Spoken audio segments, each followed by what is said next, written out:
On va continuer donc pour les deux dernières questions. On a établi dans la question précédente que 70% du rayonnement émis par la lampe infrarouge, ok, il était égal à 1500 watts par mètre carré, mais dans notre cas, on va établir que c'est le rayonnement émis par la lampe infrarouge comme étant une variable.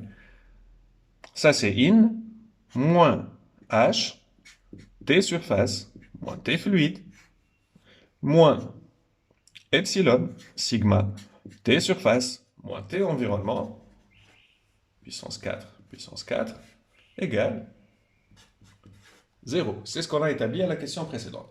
Maintenant, les deux dernières questions, c'est au fait, si le rayonnement de la lampe infrarouge varie et si la vitesse de ventilation varie. Évidemment, la vitesse de ventilation, on parle de convection.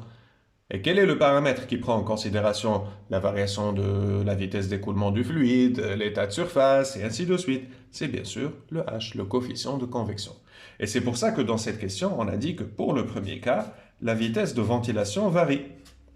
Et puisqu'elle varie, le H va varier, il ne va plus rester constant. Et il va être écrit sous la forme H 10,9 égale 10,9, la vitesse de ventilation puissance 0,8 et les unités, bien sûr, je ne vais pas m'attarder sur les unités, watts, seconde, je pense 0,8 sur mètre 2,8 fois Kelvin. Ne vous inquiétez pas pour les unités, c'est pas très grave. C'est juste pour l'homogénéité de l'équation. Ne vous inquiétez surtout pas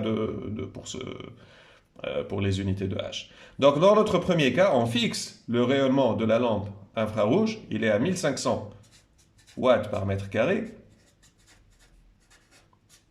Vous remarquez que c'est une densité du flux, densité surfacique du flux, du rayonnement. Moins H, ça devient 10,9 V puissance 0,8. TS, c'est combien? On nous a dit qu'on doit garder la température de consigne. TS doit être constante et égale à 100 degrés. On peut laisser ici 100 et on travaille avec la température du fluide 20 degrés. Donc ici, ça ne dérange pas de faire la conversion, de ne pas faire la conversion, car c'est degré moins degré ou bien Kelvin moins Kelvin, c'est pareil. Et le rayonnement, donc on a moins epsilon. Epsilon, c'est, laissez-moi regarder, c'est 0,6. Sigma, c'est notre ami sigma 5,67 10 moins 8. T, de quoi? T surface. En quelle unité? Degré ou Kelvin? Bien sûr Kelvin. Ici, on ne peut pas. Ce n'est pas une différence. On doit travailler avec l'unité internationale ici parce qu'on doit faire de sorte que toutes les unités soient homogènes aux unités internationales dans notre cas. Donc, dans notre cas, c'est combien la température de surface 100, c'est-à-dire 273 plus 100. 373 puissance 4, moins la température ambiante, c'est 35 degrés, 273 plus 35, 278, 308 puissance 4. Quelle est la seule variable ici? C'est V. Et voilà, on peut arriver à déterminer la vitesse de ventilation. Pour la question 2, maintenant, notre variable, c'est la lampe infrarouge. Donc, on aura 70% fois l'intensité émise par la lampe infrarouge, moins H devient 10,9 pour une vitesse, comme dit l'énoncé, de 1 mètre par seconde, donc 1 puissance 0,8. Pareil, 100 degrés moins 20 degrés, température de surface, on a gardé toujours égal à 100, moins 0,6, ça ne change pas aussi, 5,67, 10 moins 8, 373 puissance 4, moins 308 puissance 4, ça ne change pas aussi. Quelle est la seule variable ici? C'est l'intensité émise par la lampe infrarouge. Une petite remarque, donc normalement voilà, on a répondu à l'exercice, mais juste une petite remarque. Pourquoi est-ce qu'on a considéré, vite fait, le rayonnement émis par la lampe infrarouge in? Parce que c'est un rayonnement qui contribue à augmenter l'énergie du système. Ça, c'est mon système. Ça, c'est la lampe infrarouge. Qu'est-ce qu'elle fait? Elle chauffe le système. Donc, c'est une énergie qui pénètre à l'intérieur du système. C'est pour ça qu'elle est in. Pourquoi la convection, c'est out? Parce que la convection, son rôle, c'est de refroidir. Donc, elle va faire dégager de la chaleur du système. Donc, c'est out pour la convection. Ça, c'est rayonnement lampe infrarouge.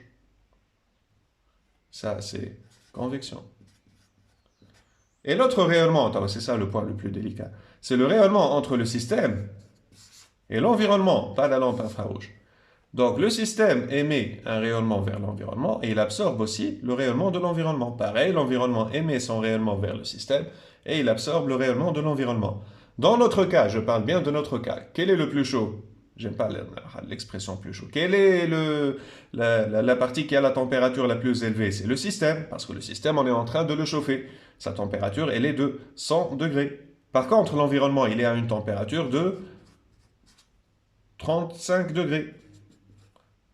Donc, globalement, l'action globale de ce rayonnement et l'action globale de ce rayonnement, le système a une température plus élevée. Donc, l'action globale du rayonnement fait que, vu que le gradient de température permet à la chaleur de se déplacer du milieu où la température est la plus élevée vers le milieu où la température est la moins élevée, donc forcément, le mouvement va se faire ainsi du rayonnement. Donc, Q, rayonnement, entre l'environnement et le système, va aller dans ce sens. Donc, c'est pour ça que c'est dans ce sens que rayonnement. Voilà, merci. J'espère que vous avez compris. Si vous avez des questions, on peut les continuer plus tard. Merci.